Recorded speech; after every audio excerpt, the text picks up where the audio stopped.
It's just my opinion, but Toy Story 2 is the best one.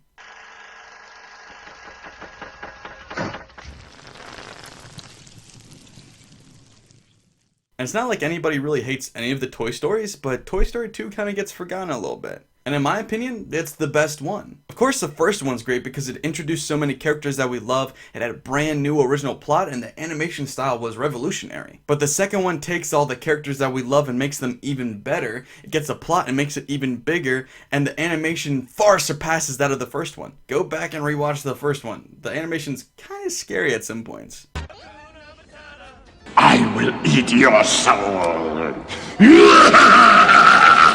Now you might be wondering why I would think that it makes the characters better. Well, honestly, Woody is not a likable character in the first one. Sure, by the end of it, he's learned his lesson and he's a better character, but he doesn't start out that way. He's a bit of an arrogant, selfish jerk, to be honest. And in a lot of sequels, when characters have to learn lessons like that, by the sequel, it seems to be gone for some reason. But in the second one, he hasn't lost any of that. He's a good character now. So we have all the same likable characters, and then it adds even more new likable characters too. We get Jesse, we get Bullseye, and we get Zurg, who's hilarious. You killed my father! No, Buzz.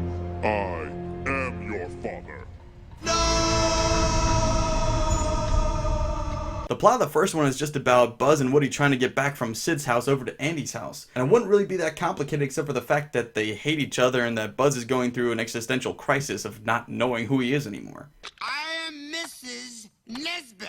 But in the second one, Woody's been kidnapped and taken all the way across the city. And it's not just about what he wants to do anymore, he has to deal with the emotions of the other toys. He doesn't want to let Jesse and the group down, they're counting on him. Not to mention, now there's a bad guy toy. That's a plot twist. Up until this point, all the toys have been trying to work together. Even the scary toys were on the good side in the first one. Not to mention, this has one of the saddest moments in any kids movie ever. She was my whole world.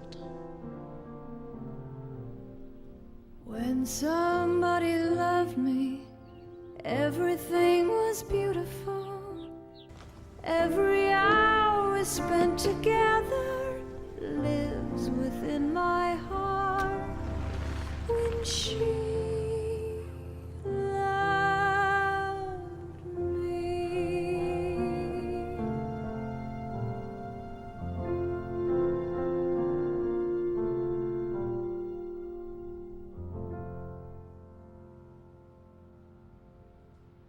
You never forget kids like Emily or Andy, but they forget you. I'm not crying. You're crying. Shut up. The second one takes what we learned and know from the first one and just builds on top of it. Makes it bigger and better. Sure, it counts on the first one for substance, but it makes everything better because of it. It expands the universe. It makes everything more interesting, more in-depth, and you get to know a lot more about all the characters. Not to mention, it's a lot funnier than the first one too, in my opinion. But I get it. A lot of people will just say the first one's better no matter how good the sequel is, no matter what. I get that. But why is the third one considered better than the second one? And by some people, even better than the first one. A lot of people say, oh, they took the plot and they blew it up even more. It's the biggest, baddest version yet. Not really. Once again, the toys are away from home and they're trying to get back, but there's evil toys that seem good at first and are trying to stop them. So what really makes Lotso a good villain but not Stinky Pete? They're the same character. And Toy Story 3 doesn't really introduce any new characters that are really memorable at all. If you think about the toys from the Toy Story franchise, you're of course going to think of Jessie and Bullseye and Zurg even. But what new characters from this movie are really that memorable at all? Ken?